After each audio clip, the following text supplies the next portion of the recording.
When a journalist ridiculed Michael Jordan at a charity gala, nobody imagined his composed reaction would become the night's most unforgettable moment.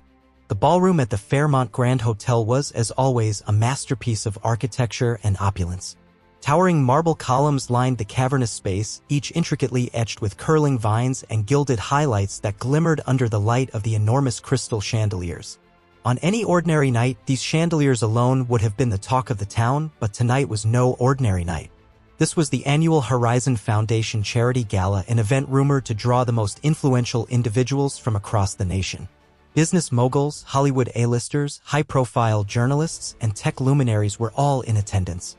There was an electricity in the air that made every conversation seem urgent, every handshake momentous. Servers wearing crisp black tuxedos glided between the round tables, delivering trays of gourmet hors d'oeuvres, lobster bites drizzled with saffron butter, filet mignon crostini topped with truffle oil, and miniature cheeseburger sliders that somehow managed to look fancy on silver platters. People's laughter mixed with the gentle hum of the live string quartet playing softly from a corner of the stage where red velvet curtains framed a podium that would soon host the evening's keynote address. Yet, amidst the glittering crowd, one figure sat quietly near the back of the grand room, so inconspicuous that he seemed to blend into the tapestry of well-dressed guests. Michael Jordan, now 18 years old, occupied a seat at one of the less flashy tables, if any table in this room could truly be considered less flashy. Over 6 feet tall, with sharp features that mirrored his father's, Michael's presence was hard to ignore, and yet somehow he managed to remain in the background. He had been invited by a family friend who believed this gala would broaden his social horizons and introduce him to a circle of influencers, academics, and philanthropists who moved in different orbits than his usual environment. Above the low murmur of conversation, a single resonant voice rose to announce the next portion of the evening's program. The MC, a local talk show personality known for their quick wit, stepped on stage and welcomed everyone. They teased the crowd about the city's legendary traffic jams, joking that at least the philanthropic spirit was more punctual than the city buses. It was the kind of mild banter that put people at ease. The audience responded with polite chuckles and scattered applause. This seemed to set the tone of the evening. Sophisticated yet relaxed, supportive yet ready for the next big surprise. The evening's highlight, of course, was the keynote speaker, a prominent journalist infamous for their biting social commentary and irreverent humor. Their voice had become a staple in liberal media, especially among those who appreciated a no-holds-barred approach to dissecting politics and current events. Speculation swirled like a light breeze. Would the journalist bring the heat? Would they poke fun at the city's politicians or perhaps the country's top trending celebrities? As the journalist made their way to the stage, wearing a sleek black suit and a wry, knowing grin, everyone could sense the shift in the room's atmosphere. Conversations quieted, forks were set down, and 300 pairs of eyes focused on that spotlighted podium. Even Michael, who had been glancing at the swirling patterns on the marble floor, leaned slightly forward. The journalist began smoothly, cracking jokes about the city's bizarre parking rules and recounting a comedic tale of boarding the wrong plane on their way to an important interview. The audience roared with laughter at each punchline. For a moment, it seemed that the journalist might deliver a polished, harmless speech. But then came the pivot. Beneath the charm, their words gradually sharpened. Light-hearted barbs morphed into pointed critiques of prominent political figures. The journalist's followers in the crowd loved it. Others looked increasingly uncomfortable as tension crackled like static. Suddenly, the journalist targeted Donald Trump. "We can't talk about the state of America without mentioning the man who tried to trademark orange skin," they quipped. Laughter rippled through pockets of the audience, but some folks fell silent. Eyes trailed toward Michael, who remained as still as a statue. If the journalists noticed him, they gave no sign. The jokes quickened, each more barbed than the last. They mocked Trump's hair, his tweets, his public persona. That was when it got personal. "And what about Trump's most overlooked legacy?" the journalist asked, scanning the room. "We've got the next generation in the making. Let's talk about Michael Jordan." In an instant, an anxious hush enveloped the ballroom. Heads swiveled in Michael's direction. The journalist pressed on. "Imagine growing up in a New York tower where the marble has marble floors and your dad's meltdown tweets about Kofefi while the rest of us slog through Monday mornings." A few people snickered, but most seemed uneasy. Michael, however, didn't flinch. Seconds ticked by, each heavier than the last. Expecting a laugh or a glare, the journalist got neither. Even the quartet, sensing the gravity, nearly missed a note. As if compelled by an invisible force, Michael stood.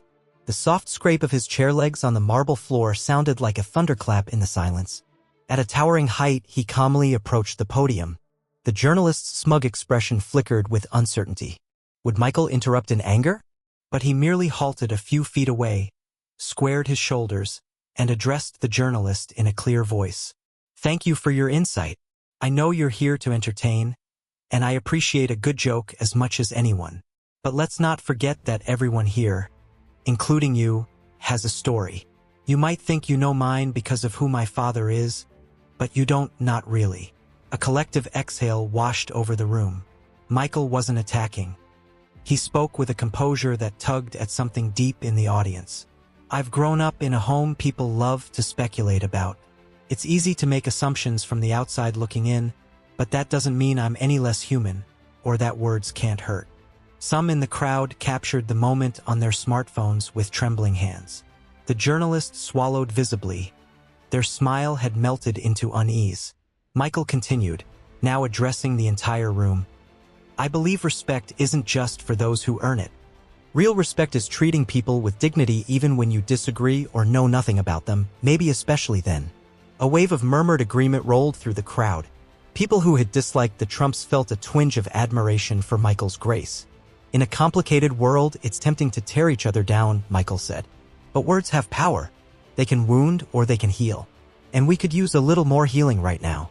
We're here tonight to raise money for underprivileged youth. Why don't we focus on that? Because it's bigger than me, bigger than my father, and bigger than a joke." His final words hung in the air like a new dawn. He nodded politely at the journalist and walked back to his seat. The hush lingered until someone in the front began clapping. That single applause quickly multiplied, growing into a thunderous standing ovation. The journalist, still at the podium, tried to speak, but the applause drowned out every word. Within hours, the incident went viral. Clips of Michael's calm response flooded social media. News sites jumped on the story. Memes appeared featuring his steady gaze with captions like, "Respect is free, pass it on." Debates flared. One camp praised Michael for his composure, another questioned whether children of public figures should be off-limits for comedy.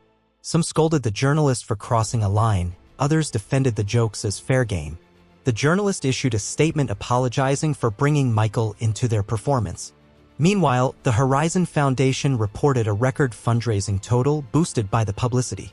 High schools and college classes used Michael's video to spark discussions about civility, empathy, and comedic boundaries. Michael returned to a low-key life, rarely discussing the event. Still, people who once saw him only as Donald Trump's son now regarded him as an individual with his own values. Invitations for him to speak at various forums poured in, but he accepted few. A close family friend noted, "Michael knows his name might overshadow him, but he's not out to be a celebrity. He's just being himself."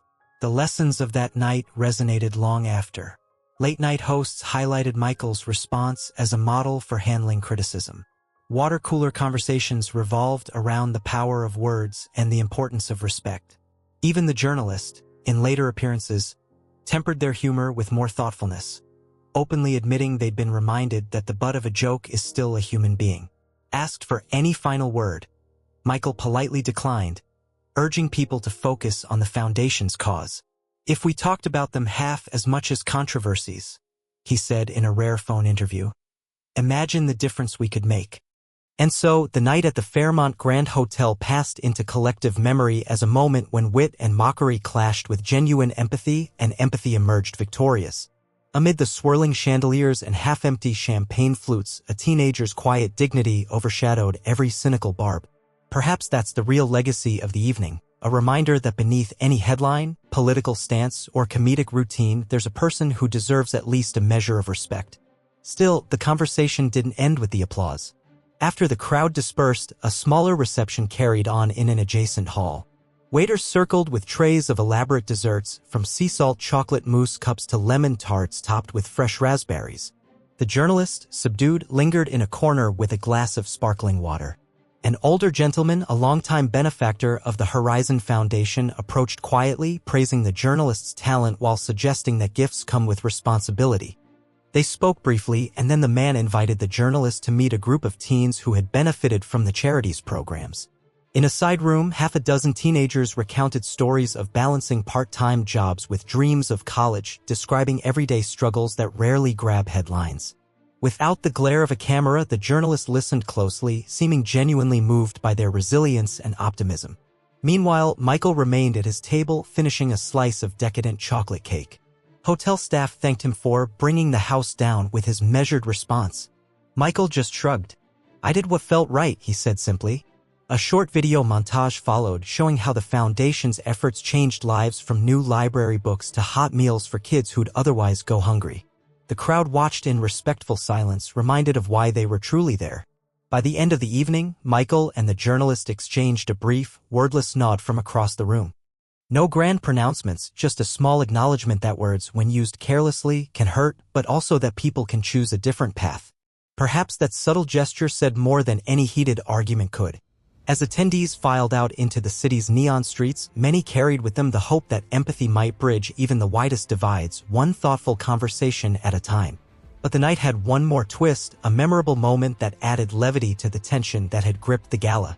During the reception in the adjacent hall, guests were enjoying elaborate desserts when a young caterer, balancing a tray of miniature cupcakes, tripped on the edge of a plush carpet. A flurry of pastel frosting flew through the air, splattering across the floor and the lower portion of a nearby display stand. Some attendees gasped, others let out startled laughs, and a few even filmed the mishap on their phones. To everyone's surprise, Michael was among the first to rush over, helping the caterer retrieve the fallen cupcakes. Not far behind was the journalist, who awkwardly offered assistance as well. The sight of two people who had just experienced a public clash now kneeling side by side to clean frosting off the floor sparked a wave of curious stares and more than a few sympathetic smiles. An entertainment blogger whispered, "Well, that's one way to sweeten up the evening," prompting hushed laughter. A handful of guests snapped photos, capturing Michael and the journalist in this unexpectedly cooperative moment. Almost immediately, the tension from earlier seemed to dissipate, replaced by an odd unity born of shared embarrassment over spilled cupcakes. The hotel manager hurried in with cleaning supplies, profusely apologizing. Michael waved off the concern, a small grin tugging at his lips. "It's fine," he said, brushing crumbs from his sleeve. The journalist, equally disheveled by stray icing, managed a sheepish shrug. A few onlookers clapped in solidarity, a light-hearted applause for an impromptu comedic reprieve.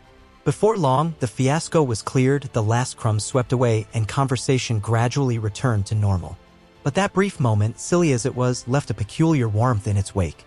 Seeing the two focal figures of the night's drama working together, however briefly, gave people a fresh perspective on how quickly differences could be set aside if one chose to step beyond ego.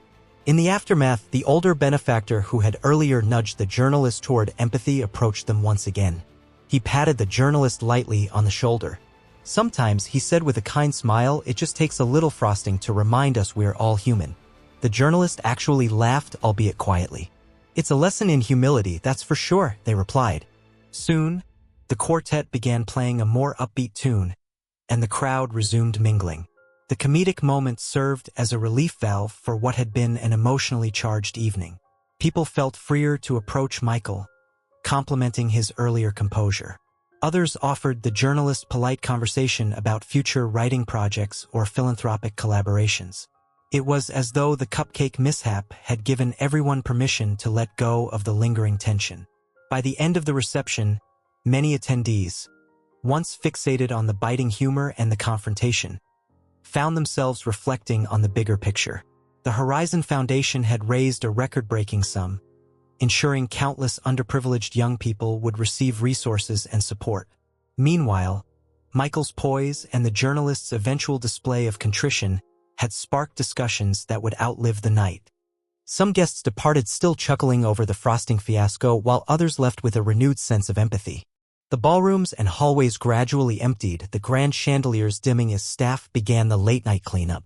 Though the city lights still glowed outside, it felt as if a peaceful hush had settled upon the Fairmont Grand Hotel, calm after the storm, tinged with the sweetness of second chances.